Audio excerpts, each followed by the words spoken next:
এক ইহুদির বাচ্চা ছোট্ট এক সাহাবী আজান দিচ্ছেন, আল্লাহু আকবার আল্লাহু আকবার আল্লাহু আকবার আল্লাহু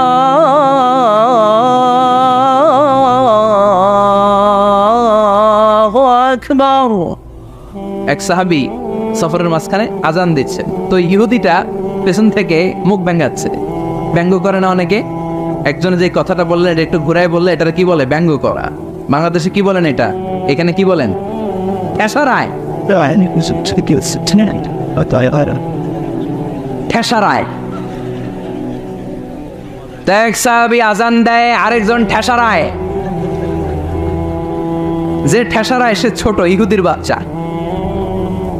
সাহাবী আজান দেয়, এক গাছের ঝোপঝাড়ের পেছন থেকে ইহুদির একটা ছোট্ট ছেলে ঠেসারায়। বিশ্বনবী বললেন, এটারে ধর। দুই সাহাবী ছোট্ট বাচ্চাটারে ধরে আনলেন। বিশ্বনবী ছোট্ট বাচ্চাটার মাথার চুলের ঝুটির মধ্যে ধরলেন, চুলে সামনের এই জায়গা আছে না, এটা বলে নাসিয়া, এই নাসিয়ার মধ্যে ধরলেন। বিশ্বনবী বললেন, নাম কি? কি করস? ঠেসারাইলি কেন? ছোট্ট ছেলে বলে, মাফ করে দেন। বিশ্বনবী বললেন, না, তোর মাফ নাই, যেহেতু তুই ঠেসারাইলি। আমার সাহাবী যেমনি আজান দিছে তুইও দে। কয় আমি দিব না। কয় তুই দিবি না, তোর বাপে দিব, দে। ঠেসারাইলি কেন? এবার বিশ্বনবীও ছাড়ে না, ভয়ের চোটে ওই ছোট্ট ইহুদির বাচ্চা আজান দিচ্ছে, আল্লাহু আকবার আল্লাহু আকবার আল্লাহু আকবার আল্লাহু আকবার আশহাদু আল্লা ইলাহা ইল্লাল্লাহ আশহাদু আল্লা ইলাহা ইল্লাল্লাহ। এরপর আর পড়ে না। এরপরে আর, কারণ ইহুদিরাও আল্লাহরে মানে কিন্তু নবীরে মানে না। কারণ এরপরে আছে আশহাদু আন্না মুহাম্মাদার রাসূলুল্লাহ সাল্লাল্লাহু। বিশ্বনবী আবার মাথার চুল ধরে টান দিলেন, কহ ঠেসারাইলি কেন? ইহুদির ছোট্ট ছেলেটা এবার বয়ের চোটে আমার মাইরা ফালাইব। বয়ের চোটে এবার আশহাদু আন্না মুহাম্মাদার রাসূলুল্লাহ, সুবহানাল্লাহ পড়ো। এটা ছিল এই ছেলেটা ইহুদি থাকার কথা ছোট্টবেলায় মদিনায় যখন বিশ্বনবী গেলেন। এরপরে শেষ জীবনে সে কালিমা পড়ে মুসলমান হয়েছে, আলহামদুলিল্লাহ। কন কালিমা পড়ে মুসলমান হওয়ার পরে বিশ্বনবী তার মাথার চুল ধরে যেরকম টান দিছিলেন আর বলছিলেন, ঠেসারাইলি কেন? আজান দে। মাথার সামনের যে অংশে তিনি চুলে খাপ করে ধরেছিলেন, ওই সাহাবী ইহুদি থেকে কালিমা পড়ে সাহাবী হওয়ার পরে বিশ্বনবীর ধরা ওই চুলগুলো তিনি জীবনও কাটেন নাই।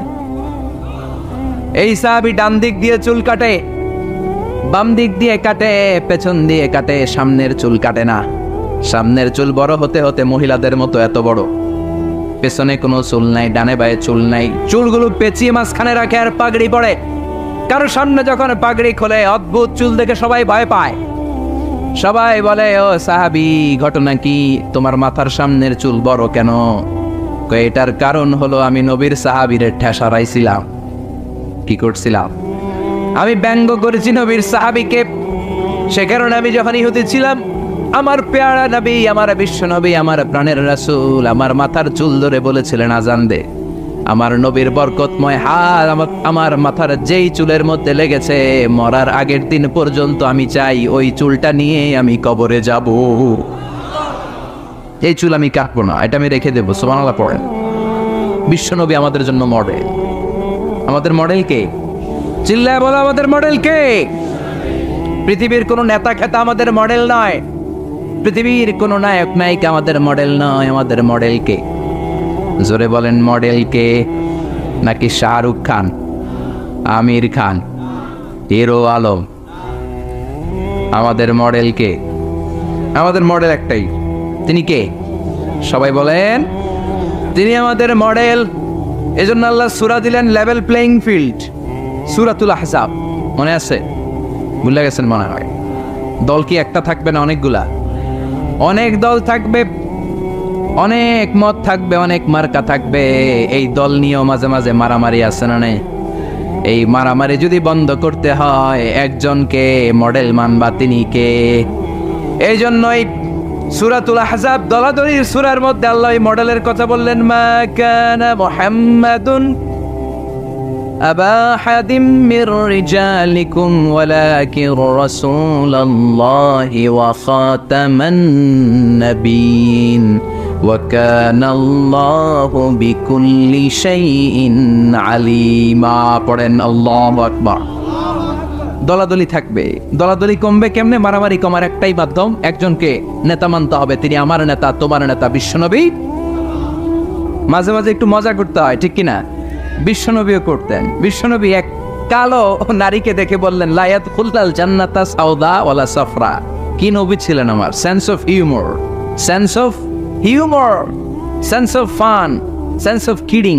কি সুন্দর দুষ্টামি করতেন। বিশ্বনবী এক কালো মহিলাকে দেখে বললেন, কোনো কালো নারী তো জান্নাতে যাবে না।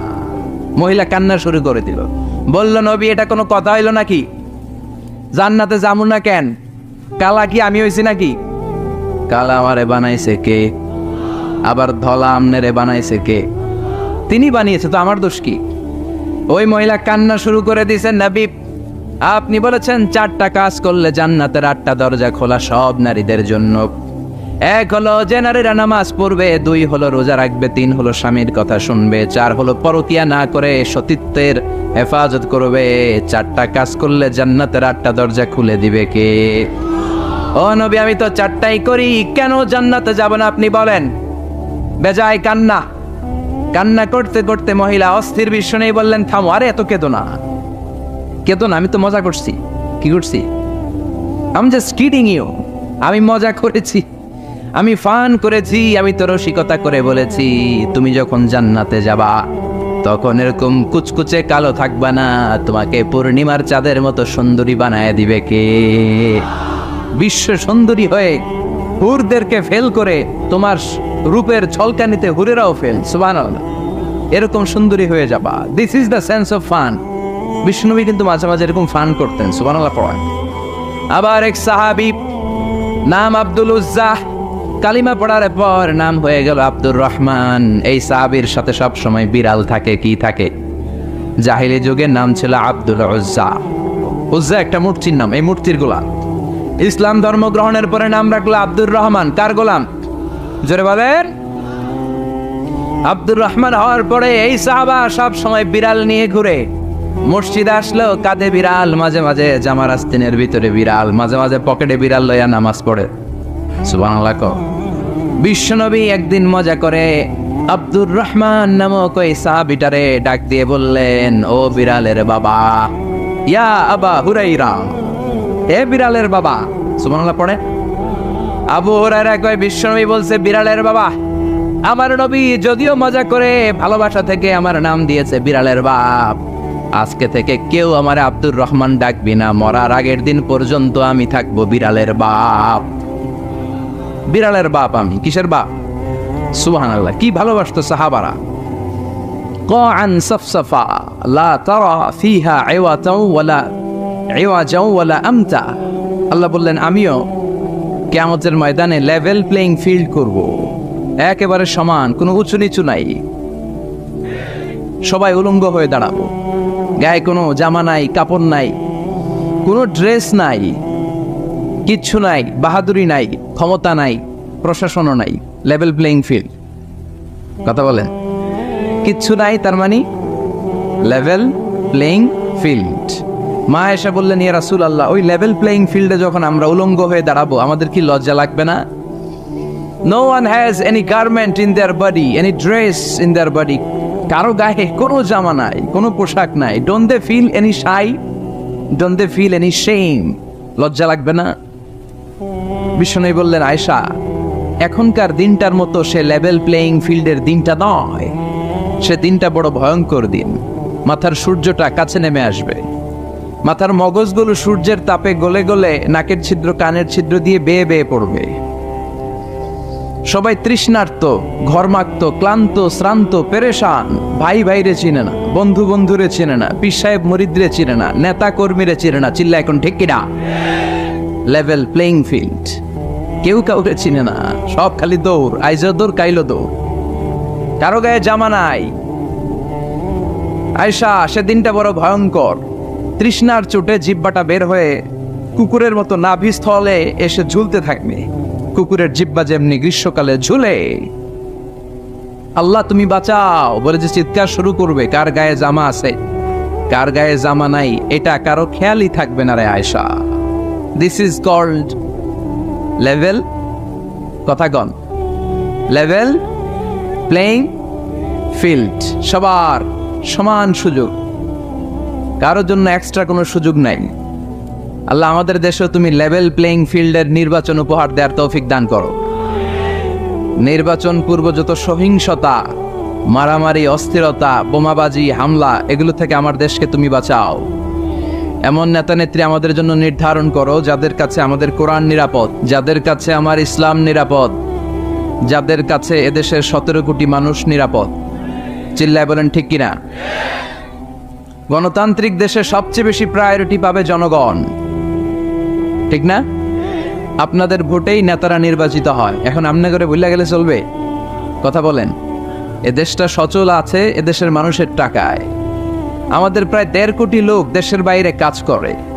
কি করে? কথা কয় না। আমরা কাজ করি, কাজ করে খাওয়া নবীদের সুন্নত। সুবহানাল্লাহ পড়েন।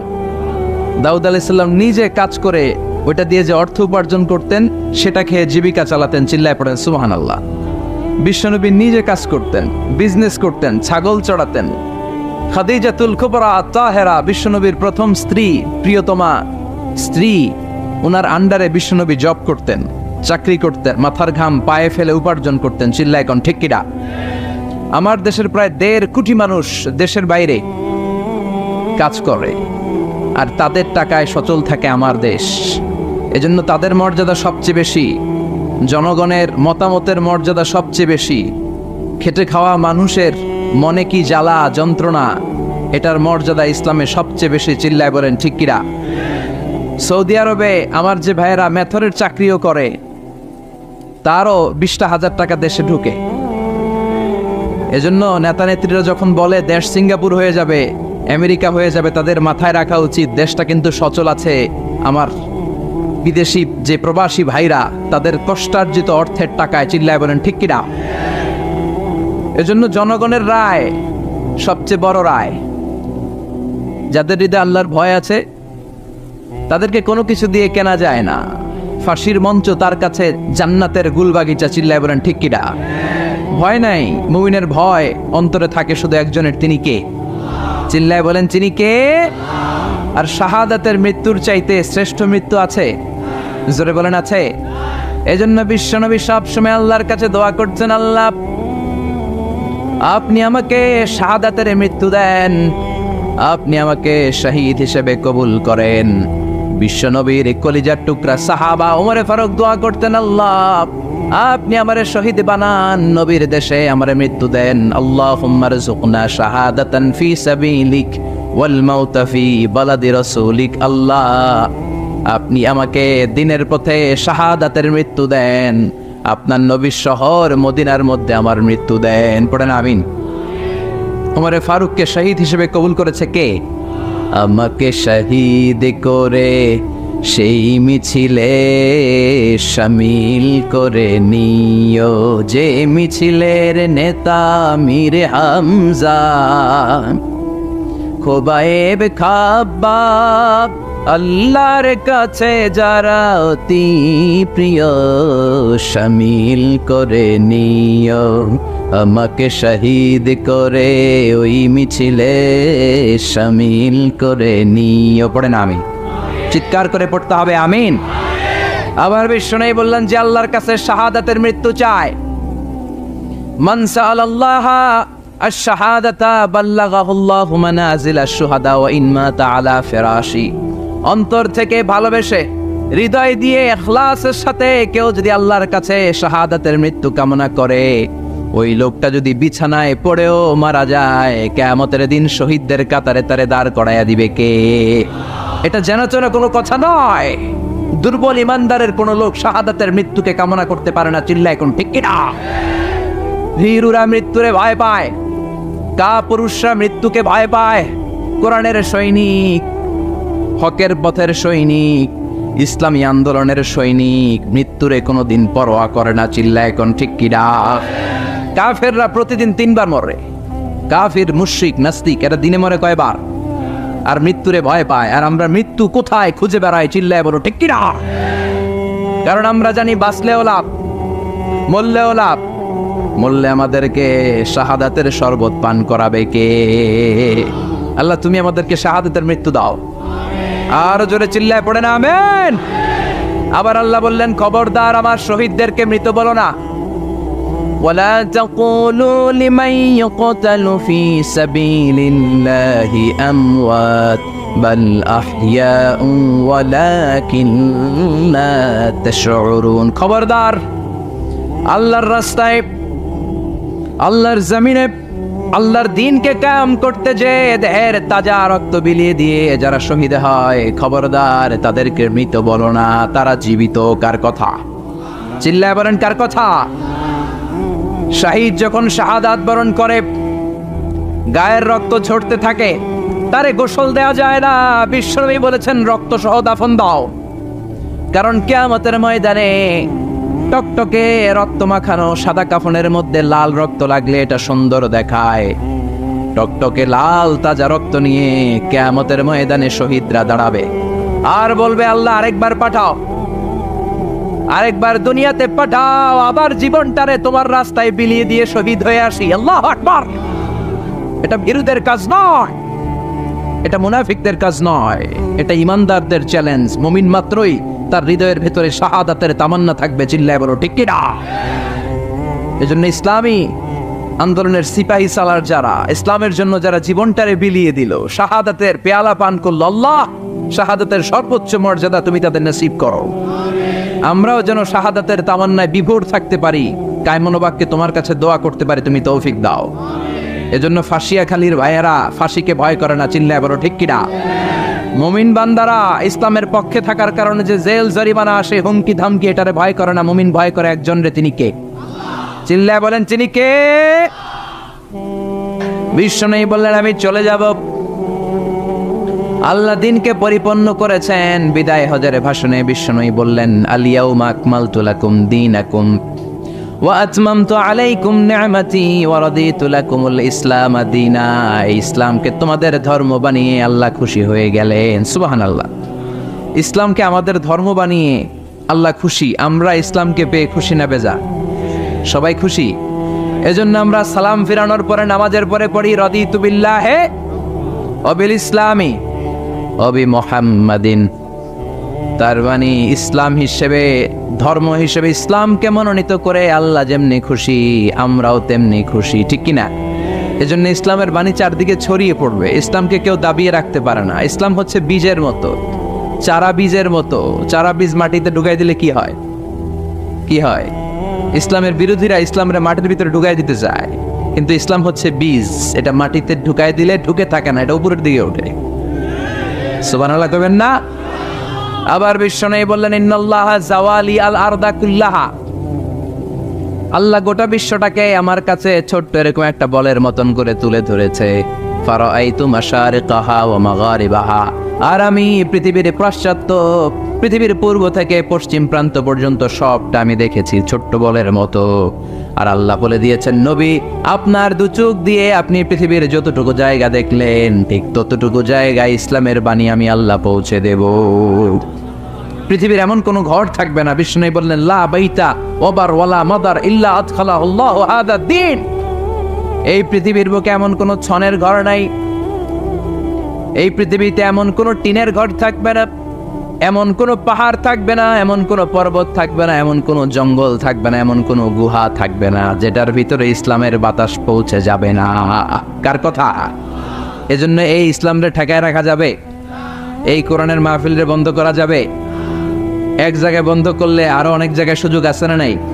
সুযোগ আমাদের আছেই, এই সুযোগকে কাজে লাগাতে হবে। বিশ্বনবী বললেন, সুযোগ কাজে লাগাও, মঞ্জিলে মাকসিদে পৌঁছার জন্য সর্বোচ্চটা দিয়ে তুমি চেষ্টা করো। আমরা দৌড়ে দৌড়ে জান্নাতে যেতে যাই, আমাদেরকে থামিয়ে দেয়া হলে আমরা হেঁটে হেঁটে যাব। আমাদেরকে যদি হাঁটতে দেয়া না হয়, আমাদেরকে যদি বসিয়ে দেয়া হয়, আমরা খুঁড়িয়ে খুঁড়িয়ে সামনে আগাবো। আমাদেরকে যদি খুঁড়িয়ে খুঁড়িয়ে আগাতে দেয়া না হয়, আমাদের দুটি চোখ দিয়ে আমরা আমাদের পথের দিকে তাকিয়ে থাকবো। চিল্লায় বলো ঠিক কিনা? আমাদের অদম্য উৎসাহ, আমাদের উচ্ছ্বাস পৃথিবীর কোন শক্তি থামিয়ে দিতে পারে? এটাই ইসলামের বৈশিষ্ট্য। এই জন্য ইসলামকে পেয়ে আমরা খুশি না বেজা? ইসলাম দিয়ে আল্লাহও খুশি, ইসলাম পেয়ে আমরাও খুশি। চিল্লায় পড়েন সুবহানাল্লাহ। আমরা যেই বইটা থেকে কথা বলবো, এই বইটাতে কোনো ভুল আছে? কেউ ভুল দেখাতে পেরেছে? এই বইটাতে সব কিছুর সমাধান আছে না নাই? সমাধান চাও যদি জীবনে মরণে, ফিরে যাও খুঁজে নাও, চোখ রাখো কোরআনে। চোখ কোথায় রাখবেন? নাকি টিভির পর্দায়, এটিএন বাংলার পর্দায়? চোখ রাখুন, আসিতেছে আগামী শুক্রবার। রাখবেন? চোখ রাখবে একটা বইতে, নাম কি? সবাই বলেন, এবার সবাই পড়েন। সমাধান চাও যদি ফিরে যাও খুঁজে নাও, চোখ রাখো কোরআনে। If you want the solution this দুনিয়ায় নাখিরা, go back have a look to the holy কোরআনে। আল্লাহু আকবার! কি বই দিলেন! এই বই পড়লেই সমাধান, জীবনেও মরণেও, দুনিয়াতেও আখিরাতেও। সুবহানাল্লাহ! আরো জোরে সুবহানাল্লাহ! এজন্য আমরা, যেহেতু এই কিতাব আমাদের সমাধান দেয়, আমরা অনেক বিপদে আছি। আমরা এখন লেভেল প্লেইং ফিল্ডের মধ্যে আছি। আমরা কিসে আছি? কথা বলেন। এই যে সমস্যা, এটার সমাধান কোরআনে আছে না নাই? এই যে আমাদের ঐক্য ফ্রন্ট হয়, মহাদলীয় জোট হয়, 20 দলীয় জোট হয়, জোটের কথাও কোরআনে আছে না নাই? দলের কথাও কোরআনে আছে না নাই? কোথায় আছে? কয় কোরআনে। আর কোরআনে তো আছে, এটা আমিও বুঝি। কোন জায়গায় আছে? কোরআনে দলাদলির নামে একটা সূরা দিয়েছে আল্লাহ, নাম সূরাতুল আহজাব। আলেম যারা আছেন একটু জবাব দিবেন। আহজাবের, আহজাব শব্দটা প্লুরাল, এটার সিঙ্গুলার কি বলেন তো? হিজবুন। হিজবুন মানে কি? কথা কন। আমার কথা বিশ্বাস করবো না, এজন্য আপনার করে জিজ্ঞেস করছি। কইব রাজনীতি করে, উনি লেভেল প্লেইং ফিল্ড করে এই জায়গায়। হিজবুন মানে কি? হিজবুন মানে দল। হিজবুন মানে দল। হিজবুনের হিজবুল্লাহ মানে আল্লাহর দল। সুবহানাল্লাহ পড়েন। হিজবুন মানে দল, প্লুরাল হলো আহজাব, মানে অনেকগুলো দল থাকবে, অংশগ্রহণমূলক নির্বাচন লাগবে। এটা কোরআনের মধ্যে আছে না নাই? এই সূরার ভেতরে আল্লাহ আহজাব দিয়ে বুঝালেন বহুদলীয় গণতন্ত্রের কথা, বহুদলীয় খেলাফতের কথা। অনেকে দাঁড়াবে, অনেকে সামনে আসবে। যারা ভালো, যারা কোরআন বোঝে, ইসলাম বোঝে, তাদেরকে আমরা চুজ করবো। চিল্লায় বলো ঠিক কিনা? Level playing field. সূরাতুল আহজাব, ঐক্যফ্রন্ট, মহাজোট, 20 দলীয় জোট, 14 দলীয় জোট আছে না নাই? এই নামে আল্লাহ সূরাই ডেডিকেট করল। সূরাতুল আহজাব, দলাদলির সূরা, আমার ভাই তোমার ভাইয়ের সূরা। সুবহানাল্লাহ বাড়িতে গিয়া চিল্লায় পড়েন সুবহানাল্লাহ। কোরআনের চ্যাপ্টারাইজেশন নিয়ে খেয়াল করলে আপনি অবাক হবেন। এই যে দেখেন, সূরাতুল আহজাব মানে যে দল, আমরা অনেকে জানিই না। হিজবুন মানে দল, আহজাব মানে দল সমূহ, পার্টি। পার্টির নামে আল্লাহ সূরা দিলেন। আবার ওই যে ভাই বললেন সূরাতুশ শূরা, পার্লামেন্টের নামে সূরা। সুবহানাল্লাহ পড়বেন না? সূরাতুল মুলক, রাষ্ট্রের নামে সূরা, ক্ষমতার নামে সূরা। সব ক্ষমতার মালিক একজন, তিনি কে? আল্লাহ একটা সূরা দিলেন। পার্লামেন্টের নামে সূরা দিলেন, লেভেল প্লেইং ফিল্ডের নামে দিলেন, দলাদলির নামে দিলেন। আলহামদুলিল্লাহ পড়েন। এরপরে মানুষের নামে কোনো সূরা নাই। হ্যাঁ, কি নাম সূরার? সূরাতুন নাস। আবার সূরাতুল ইনসানও একটা আছে না নাই? ইনসানের প্লুরাল হচ্ছে নাস, তার মানে এক বচনে আছে, দ্বিবচনও আছে। তো মানুষ আছে, কিন্তু জিনদের নামে তো নাই। জিনদের কথাও আছে। কি নাম? সূরাতুল জিন। ছোটবেলা মনে করতাম এই সূরা পড়লে জিন আসে, পইরা শেষ করতাম, মাগার জিন খুঁজে পাইতাম না। আহা, না, সূরাতুল জিন পড়লে জিন আসে না, এটা ভুয়া কথা। বিশ্বনবীর হাতে শুধু সাহাবীরাই বায়াত হয় নাই, বিশ্বনবীর হাতে জিনেরাও হাতে হাত রেখে বায়াত হয়েছে। সুবহানাল্লাহ পড়েন। বিশ্বনবী তায়েফের ময়দানে দাওয়াত দিতে গেলেন, তায়েফের ছেলেরা বিশ্বনবীকে আঘাত করে জর্জরিত করলো। নবীর মনটা বড্ড খারাপ। আল্লাহ বললেন, নবী মানুষের কাছ থেকে প্রত্যাখ্যাত হয়েছেন, আমার আরেকটা গ্রুপ আছে, ওইটা হচ্ছে জিনদের গ্রুপ। ওই জিনদের একটা গ্রুপ আপনার হাতে হাত রেখে বায়াত হয়ে যাবে। সুবহানাল্লাহ। তার মানে মানুষের নামেও সূরা। কি সুন্দর চ্যাপ্টার। সূরাকে ইংরেজিতে বলে চ্যাপ্টার। আমি মাঝে মাঝে চ্যাপ্টার বলে ফেলবো, তো যেন আপনারা বুঝেন সূরাকে ইংরেজিতে কি বলে। তাহলে বলেন তো, কোরআনে কয়টা চ্যাপ্টার আছে? কথা বলেন। মাশাআল্লাহ, অনেক কিছু জানে দেখি। 11 বসাই দিলে তাফসীর করতে পারবে। কি সুন্দর আমাদের দেশ। শীতকালে এত ওয়াজ শুনছি, হ্যাঁ, এত ওয়াজ মানুষরা শুনে, এক একজন এক একটা মুফাসসিরে কোরআন। আলহামদুলিল্লাহ কইবেন না? পৃথিবীর কোন দেশে এত মুফাসসিরে কোরআন নাই, আল্লাহর কসম। এত কোরআনের বয়ান নাই, এত কোরআনের মাহফিল নাই, কোরআনের জন্য এত ত্যাগ, এত তিতিক্ষা, এত রক্ত আর কোথাও ঝরে না। চিল্লা এখন ঠিক কিনা? জিনদের নামেও সূরা, মানুষের নামে সূরা, কিন্তু কোন প্রাণীর নামে আল্লাহ সূরা টুরা দেয় নাই। সূরাতুল আনআম, সূরাতুল ফিল, ফিল মানে কি? হাতি। সূরাতুল, দেখছেন সূরাতুল নামল, পিঁপড়ার সূরা। সবচেয়ে স্থলের সবচেয়ে বড় সাইজের প্রাণীটার নামে আল্লাহ একটা সূরা দিলেন, সূরাতুল ফিল। ফিল মানে হাতি, হাতির নামে সূরা। স্থলের সবচেয়ে দৃশ্যমান আমরা যেটা দেখি, সবচেয়ে ছোট ধরনের প্রাণী পিঁপড়া, এটার নামেও সূরা দিলেন। এরপরে নাহাল, নাহাল মানে কি? মৌমাছি। সুবহানাল্লাহ পড়েন। এই যে মধু নিয়ে আসে, আমরা মধু খাই, বিশ্বনবী মধু খেতেন। দুর্গন্ধওয়ালা মধু না, ভালো মধু খেতেন, সুগন্ধওয়ালা মধু বিশ্বনবী খেতেন। সুবহানাল্লাহ। এই মধুর মধ্যে যে আল্লাহ কত বরকত দিয়েছেন, এটা হচ্ছে তিব্বুন নবী, নবীর দেয়া চিকিৎসা পদ্ধতি। আপনি মধু খান, আপনার দেহটা অনেক শক্তিশালী থাকবে। মৌমাছি যে যখন মধু আহরণ করে, ওই এলাকার মধ্যে যত বনাজি গাছ আছে, ওই গাছগুলো থেকেও মধু নিয়ে আসে, ফুলের গাছ থেকে নিয়ে আসে। তার মানে যত ধরনের রোগের প্রতিষেধক, এটা ভ্যাকসিন, এটা মধুর ভিতরে আছে না নাই? আবার মধুর মধ্যে একটা জিনিস আছে, প্রোপেলিস বলে, প্রোপেলিস। এই প্রোপেলিস কাটা জায়গায় লাগাই দিলে তাড়াতাড়ি অ্যান্টিসেপটিক শুকায় যাবে। দ্বিতীয় বিশ্বযুদ্ধে এত অ্যান্টিসেপটিক ছিল না, অ্যান্টিবায়োটিক ছিল না। সব যোদ্ধাহতরা মধু এনে মধুমাইখা দিত, কয়েকদিনের মধ্যে সুস্থ। সুবহানাল্লাহ। এই মধুর নামে, মৌমাছির নামে আল্লাহ সূরা দিলেন। এরপরে 8 পাওয়ালা একটা প্রাণী আছে, ছোট্ট, এরকম দৌড়ায়, কি নাম? মাকড়সা। এই মাকড়সার নামেও সূরা দিলেন। সুবহানাল্লাহ কইবেন না? এরপরে আল্লাহ খাওয়ার নামে সূরা দিলেন, সূরাতুত তিন। তিন ফল খাইছেন? ডুমুর, ফিক, ওয়াতিন ওয়াত জাইতুন আছে না নাই? আবার খাবেন যেই দস্তরখানে করে, ডাইনিং টেবিলে করে, ওই ডাইনিং টেবিলের নামেও সূরা আছে না নাই? কি নাম সূরার? সূরাতুল মায়েদা, ডাইনিং টেবিলের সূরা। আল্লাহু আকবার। পরিবারের নামে সূরা দিলেন, পরিবার, সূরাতু আলে ইমরান। মারইয়াম, মারিয়ামের মা, মারিয়ামের বাবা ইমরান, তিনজনরে আল্লাহ এত পছন্দ করেছে, তাদের পরিবারের নামে সূরা। কি নাম? আবার বংশের নামেও সূরা আছে না নাই? কি বংশ? হ্যাঁ, মুন্সি বংশ, চেয়ারম্যান বংশ, তালুকদার, চটকদার, খবরদার। কি বংশ? লিলাফি। সুবহানাল্লাহ। বংশের নাম সূরা, মানুষের নামে সূরা, প্রাণীর নামে সূরা। আবার মাঝে মাঝে কিছুদিন পর পর বাংলাদেশটা কেঁপে ওঠে, কাপাকাপির নামে কোনো সূরা নাই। কি নাম? আল্লাহু আকবার, আল্লাহু আকবার। আবার মাঝে মাঝে কিছু লোকেরা মাথার মধ্যে লম্বা লম্বা চুল নিয়ে কি যেন বলে, আজে বাজে কবিতা বলে, আজে বাজে উল্টা পাল্টা কবিতা লেখে। আবার ভালো কবিও আছে না নাই? এই কবি সাহিত্যিকদের নামে কোনো সূরা নাই। কি সূরা? কেউ জানে না? কে জানেন? বলেন বলেন বলেন বলেন। সূরাতুশ শুআরা। আলহামদুলিল্লাহ পড়েন। এই যে পারতেছেন না, এটা ভালো। পারেন না, এরপর যখন শুনবেন ওইটা আর বলবেন না, ঠিক কিনা? একটু ঠেকা ভাব, জিজ্ঞেস করলো কি জানি মনে আসে না, হুট করে উত্তর বলা হলো, এটার মানুষ ভুলে না। এজন্য বলা হয়, শিখছো কোথায়? ঠেকছি যেথায়।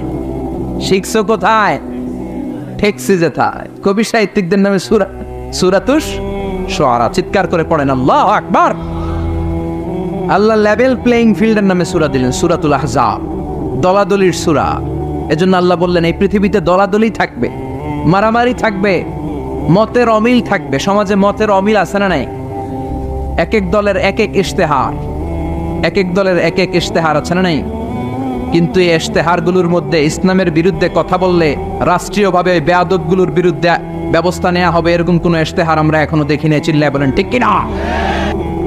যে ঈমান প্রয়োজনে জ্বলে ওঠে না, যে ঈমান সত্য ন্যায়ের কথা বলে না, যে ঈমান প্রয়োজনে জ্বলে ওঠে না, যে ঈমান সত্য ন্যায়ের কথা বলে না, যে ঈমান বাস্তবে নাই, যে ইমান অন্তরে নাই মুখে শুধু ফাঁকা বলি, কি করে তারে বলো ইমানে বলি, কি করে তারে বলো ইমানে বলি, কি করে তারে বলো ইমানে বলি। ঠিক কিনা? যে ইমান দিন কায়েমের আন্দোলনের ধার ধারে না, যে ইমান লেবাসধারী কোরআন হাদিস তাও পড়ে না, যে ইমান খাজার নামে মাজার গড়ে ফুলুস কামায়। আছে না নাই? টেকুয়াতে নাই, এদিকেও আছে। যে ইমান খাজার নামে মাজার গড়ে ফুলুস কামায়, যে ইমান শিরকিয়াতের আমল করে ভীত না হয়, যে ইমান বাস্তবে নাই, যে ইমান অন্তরে নাই মুখে শুধু কথার কলি, কি করে তারে বলো ইমানে বলি, কি করে তারে বলো ইমানে বলি, কি করে তারে বলো ইমানে বলি। চিল্লায় বলেন ঠিক কিনা? এই জন্য নির্বাচনী ইশতেহারে এই কথাগুলো আসার দরকার আছে না নাই? কিন্তু ওনারা এড়িয়ে যায়, ওনারা এড়িয়ে যায়। আমরা চাই আমার কোরআনের বিরুদ্ধে, ইসলামের বিরুদ্ধে, নবীর বিরুদ্ধে যদি কেউ কথা বলে তাদের সাথে আমাদের কোনো আপোষ। চিল্লায় বলেন আপোষ। সূরাতুল আহজাব, লেভেল প্লেইং ফিল্ড, দলাদলির সূরা। আল্লাহ বুঝাতে চাই এটা অনেক দল থাকবে, অনেক মত থাকবে, আছে না? এক একজনের এক এক মত, এক একজনের এক এক দল। সবাইকে যে এক দলই করতে হবে এমন কোনো কথা নাই। সবাইকে এক ধরনের পোশাক পরতে হবে এমন কোনো কথা আছে নাকি? সবার রুচি একরকম হইতে হবে কথা আছে? কিন্তু মিউচুয়াল রেসপেক্ট থাকতে হবে, সম্মান থাকতে হবে। এক দলের নেতার প্রতি আরেক দলের নেতার সম্মান আছে না নাই? সম্মান থাকতে হবে। সবাইকে পীর সাহেবের মুরিদ হইতে হবে, সবাইকে তাবলীগ করতে হবে, সবাইকে জামাত ইসলাম করতে হবে, সবাইকে হেফাজতে ইসলাম করতে হবে এমন কোনো কথা নাই। চিল্লা এখন ঠিক কিনা? কিন্তু মিউচুয়াল রেসপেক্ট, আমি যেরকম ভাবি সবাইকে ঠিক ওই রকমই ভাবতে হবে, আমি যেটা পড়ি ওই রকমই পড়তে হবে এমন কোনো কথা আছে না। এই জন্যই আল্লাহ লেভেল প্লেইং ফিল্ড তৈরি করার জন্য সূরাতুল আহজাব দিলেন। অনেক দল থাকবে, অনেক মত থাকবে, কিন্তু মিউচুয়াল রেসপেক্ট লাগবে। পারস্পরিক সম্মান আর ভালোবাসা আছে বাংলাদেশে? পার্লামেন্টে আছে, রাজনীতিতে আছে, দেশের নেতা খাতাদের মধ্যে আছে, কিন্তু এটা থাকার দরকার আছে না নাই? কথা বলেন। সরকারি দল বিরোধী দলের প্রতি একটা শ্রদ্ধা থাকার দরকার আছে না নাই? বিরোধী দলের নেতা নেত্রীরাও আবার সরকারি দলের প্রতি একটা শ্রদ্ধার দরকার আছে না নাই? আবার যারা তাবলীগ করে তারা চরমনায়ের মুরিদদের প্রতি একটা শ্রদ্ধার দরকার আছে না নাই? আবার যারা পীরের মুরিদ তারা হেফাজতকে ভালোবাসার দরকার আছে না নাই? আবার যারা জামাত ইসলাম করে তারা অন্য দলকে বুকে টেনে নেওয়ার দরকার আছে না নাই? এটাই তো ইসলাম, এটাই ইসলাম। ইসলাম আমাদেরকে এটাই শিখিয়েছে। সূরাতুল আহজাব, লেভেল প্লেইং ফিল্ড। অনেক দল থাকবে, অনেক মত থাকবে, সবাই একটা দল হবে, একটা মত হবে, এটা কোশ্চিনকালও সম্ভব না। চিল্লা এখন ঠিক কিনা? এই জন্য আল্লাহ বললেন অনেক দল আছে, অনেক মত আছে, সব মত একসাথে হয় না। এক এক দলের এক এক ফেস্টুন, এক এক দলের এক এক ব্যানার, এক এক দলের এক এক ধরনের মার্কা আছে না নাই? কারো মার্কা হচ্ছে লাঙ্গল, কারো মার্কা হলো আপেল, আছে না নাই? আবার কারো মার্কা হচ্ছে নৌকা, আবার কারো মার্কা হচ্ছে ধানের শীষ, আবার ডাব মার্কাও দেখলাম, আছে না নাই? কথা কন। আর কি মার্কা আছে কন তো? আবার হাত পাখা আছে না নাই? আলহামদুলিল্লাহ। গরমকাল হইলে বেশি ভালো হইতো, শীতকালে জমতাছে না। আলহামদুলিল্লাহ। আর কি আছে? হাতুড়ি মার্কা। খাইছে খাইছে হাতুড়ি, হাতুড়ি। আর কি আছে? হ্যাঁ, সিংহ, সাইকেল, আর ঝাড়ু। আর দরকার নাই। আল্লাহ বললেন লেভেল প্লেইং ফিল্ড, সূরাতুল আহজাব। অনেক দল থাকবে, অনেক মত থাকবে। ওই যে আপেল নিয়ে আসছে একজন, বাঁশখালীর আপেল। আচ্ছা ঠিক আছে। এখন পকেটে, অনেকের পকেটে ছোট্ট নৌকা পাবেন, অনেকের পকেটে আবার ওই ধানের গোছা পাওয়া যায়, আবার ওই চাচার পকেটে আপেল। হ্যাঁ, ডাব লয়ে ঘুরেন না, আবার ডাব, ডাব ঝাড়ু এগুলো লয়ে ঘুরেন না। সবসময় আলহামদুলিল্লাহ বললে নেয়ামত বাড়িয়ে দেয় কে? আর আলহামদুলিল্লাহ না বললে নেয়ামত আল্লাহ কেড়ে নেয়। নেয়ামত কেড়ে নেয়ার পাশাপাশি আল্লাহ আযাব দেয়, পানিশমেন্ট দেয়। চিল্লা এখন ঠিক কিনা? এই যে যত আযাব, গজব, ভূমিকম্প, তুফান, জলোচ্ছ্বাস, বেকারত্বের সমস্যা, এই যে নানা ধরনের সমস্যায় আমরা আমাদের বাংলাদেশে জর্জরিত, এগুলো আমাদের হাতের কামাই। বিশ্বাস হয়? আমরা যদি নামাজি হয়ে যাই, ভদ্র হয়ে যাই, আল্লাহওয়ালা হয়ে যাই, রহমত, বরকত, মার্সি এন্ড ব্লেসিংস দিয়ে বাংলাদেশটারে ভরে দিতে পারে কে? এজন্য রব্বুল আলামিন বলেন, যাহারাল ফাসাদু ফিল বাররি ওয়াল বাহর বিমা কাসাবাত আইদিন নাস। জলস্থলে এই যে অগ্নিকাণ্ড, জলোচ্ছ্বাস, ভূমিকম্প, বন্যা, এগুলো তোমাদের হাতের কামাই। তোমরা নাফরমানি করার কারণে আমি তোমাদের উপর আযাব দিচ্ছি, গজব দিচ্ছি। বিশ্বনবী বলে, তাসবির সুতা যদি ছিঁড়ে যায়, আপনারা তাসবি চিনেন? কুমিল্লাতে বলে তসবি সরা, কি বলে? তো এই যে তাসবিহের যে সুতা, এই সুতাটা ছিঁড়ে গেলে তাসবির দানা যেমনি একটার পর একটা টপ টপ করে নিচে পড়তেই থাকে, একটার পর একটা, তারপর আর একটা, তারপর আর একটা। আল্লাহ বলে, তোমরা যখন নাফরমান হয়ে যাবা, আকাশ থেকে আযাব আর গজব তাসবির দানার মতো একটার পর একটা, তারপর আর একটা, তারপর আর একটা পড়তেই থাকবে, আযাব আর গজব আসতেই থাকবে। চিল্লা এখন ঠিক কিনা? এজন্য এগুলো আমাদের হাতের কামাই। আমরা যদি শুকরিয়া করি, আল্লাহ আযাব বন্ধ করে দিবে, এই গজব বন্ধ করে দিবে, এই দুর্যোগ বন্ধ করে দিবে, আর রহমত দিয়ে আমাদের পুরো সমাজটাকে পরিপূর্ণ করে দিবে কে? এজন্য সুখে দুঃখে সবসময় আমরা পড়বো আলহামদুলিল্লাহ। কি পড়বো? আরো জোরে পড়েন, কি পড়বো? চান্দোলা চরের পাথর যুব প্রবাসী কল্যাণ সংগঠনের উদ্যোগে 18তম বাৎসরিক ওয়াজ ও দোয়ার মাহফিল। আজকের প্রোগ্রামের সভাপতি জনাব মোহাম্মদ হাজি আব্দুল বারেক, চরের পাথর। কোরআনের বাণীর এমন একটা সম্মোহনী শক্তি আল্লাহ তাআলা কোরআনের ভেতর দিয়েছেন, এর কারণে কোরআনের কথা শুধু আমরা শুনলে আমাদের হৃদয়ে যে শুধু ঠান্ডা হয় এমনটা নয়, অমুসলিমরাও যদি কোরআনের কথা শুনে অমুসলিমদের অন্তরটারেও ঠান্ডা করে দেয় কে? আপনারা মিশরের কারি আব্দুল বাসেদের নাম শুনেছেন? ওনাকে নিয়ে মিশরের প্রেসিডেন্ট জামাল আব্দুল নাসের একবার সোভিয়েত ইউনিয়নে গিয়েছিল, যেটাকে আমরা বর্তমানে বলি রাশিয়া। কি বলি? রাশিয়া। তৎকালীন সময় এটা ছিল সোভিয়েত ইউনিয়ন, এখন এটা হয়েছে রাশিয়া। তো রাশিয়াতে যাওয়ার পরে মিশরের প্রেসিডেন্ট জামাল আব্দুল নাসের ওনার সব প্রেসিডেন্টদেরকে রাশিয়ার প্রেসিডেন্টের কাছে পরিচয় করায় দিচ্ছে যে এটা আমার হোম মিনিস্টার, এটা আমার ফিনান্স মিনিস্টার, এটা আমার এডুকেশন মিনিস্টার, এটা এই মন্ত্রী, এটা ওই মন্ত্রী, এটা ওই মন্ত্রী। তো সব মন্ত্রীরা সুটেড বুটেড, প্যান্ট পরা, শার্ট পরা, টাই পরা, ব্লেজার পরা। কিন্তু কারি আব্দুল বাসের ব্লেজার পরতেন না, উনি জুব্বা পরতেন। তো রাশিয়ার প্রেসিডেন্ট বলে, আপনার এইটা আবার কোন মন্ত্রী? সব মন্ত্রীর পোশাক একরকম, এর পোশাক আরেক রকম, এটা কোন মন্ত্রী? জামাল আব্দুল নাসির বলে, এটা আমাদের কোনো মন্ত্রী নয়, এটা আমাদের দেশের কারি, এটা আমাদের দেশের কারি। রাশিয়ার প্রেসিডেন্ট বলে, কারি আবার কি? কারণ এরা কারি জিনিসটা কি এটা জানে না, এটা তারা বুঝে না। তো জামাল আব্দুল নাসির বলল যে আমাদের যে পবিত্র ধর্মগ্রন্থ আছে আল কোরআন আল কারীম, এই আল কোরআন আল কারীম উনি চমৎকার করে আবৃত্তি করতে পারে, আর আমরা সেটা শুনি, আমাদের হৃদয় ঠান্ডা হয়ে যায়। তো রাশিয়ার প্রেসিডেন্ট বলে, আজকে রাতে তো আমাদের একটা পার্টি আছে, নাইট পার্টি। কি পার্টি? এখানে নৈশ ভোজ হবে, খাওয়া দাওয়া হবে, আর হবে বেলি ড্যান্স। কি হবে? রুব্বানে নাচে, কোমর দোলাইয়া, এই সব মুখস্থ। তো এই বেলি ড্যান্স হবে, এই বেলি ড্যান্স আমরা দেখবার, হুইস্কি খাবো, অ্যালকোহল খাবো, মদ খাবো। তো কারি আব্দুল বাসিত ইবনে আব্দুস সামাদকে রাজি করানো হলো। কারি আব্দুল বাসিত ইবনে আব্দুস সামাদ রাজি হলো। উনি গেলেন, যে হল রুমের ভেতরে বেলি ড্যান্স হয় ওখানে ওনার বসানো হলো।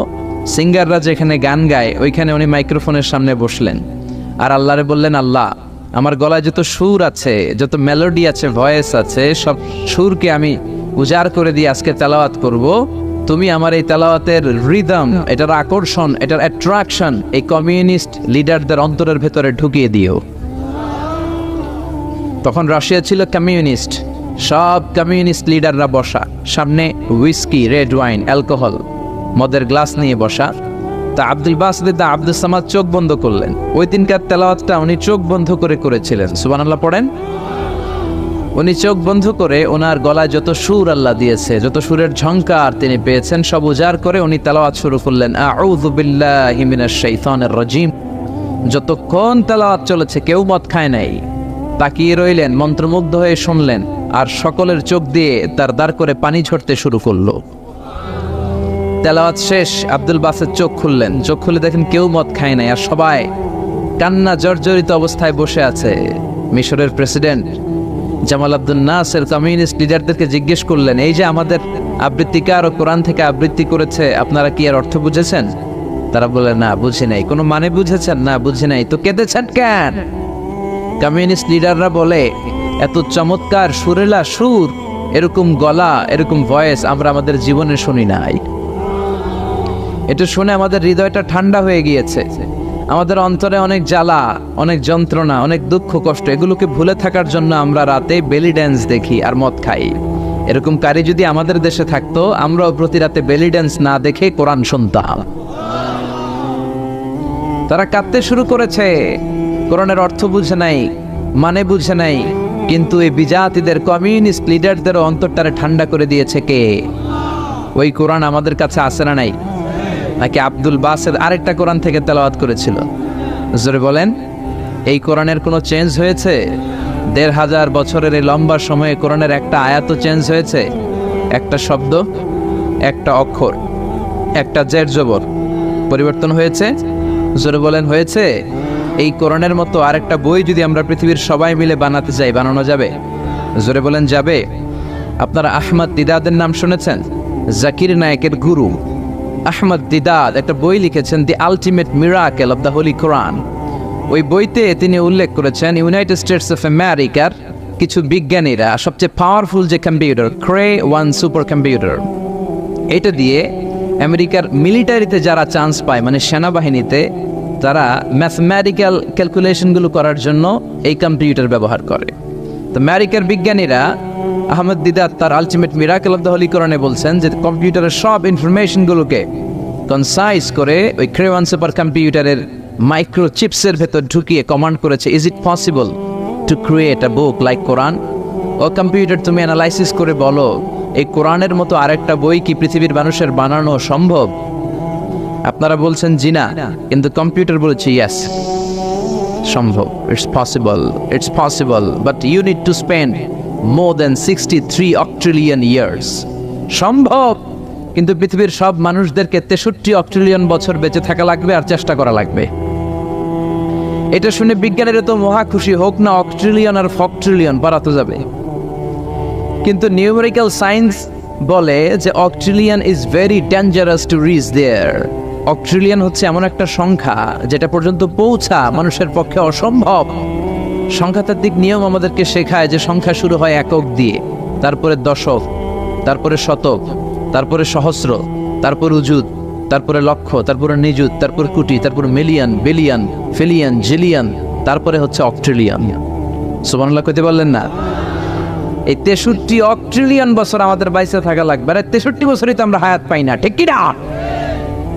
63 অক্ট্রিলিয়ন বছর যদি পৃথিবীর সবগুলো মানুষ হায়াত পায় আর যদি চেষ্টা করে, তাহলে পারহ্যাপস, মেবি, সম্ভবত কোরআনের মতো আরেকটা বই বানালেও বানানো যেতে পারে। সর্বশেষ কম্পিউটারের স্ক্রিনে অ্যানালাইসিস শেষে, বিশ্লেষণ শেষে যে কথাটা এসেছে সেটা হচ্ছে, it's quite impossible to create a book like কোরআন।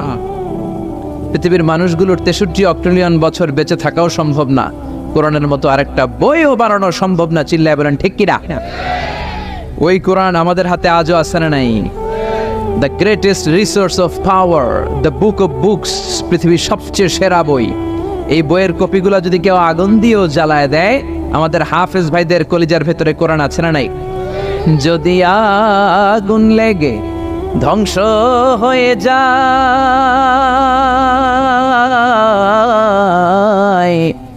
ধ্বংস হয়ে যায়, যদি আগুন লেগে যায়, পুড়ে যায় পৃথিবীর সব বইয়ের দোকান, বিশ্ব থেকে হারাবে না পবিত্র কোরআন, বিশ্ব থেকে হারাবে না পবিত্র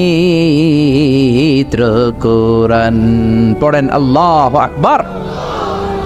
এজন্য পৃথিবীর যত কোরআন আছে আগুন দিয়ে জ্বালায় দিলে পৃথিবী থেকে কোরআন দূর করা সম্ভব নয়। কারণ হাফেজ ভাইদের কলিজায় কোরআনকে সংরক্ষণ করেছে কে? কেউ যেটা পারে না, পারে কে?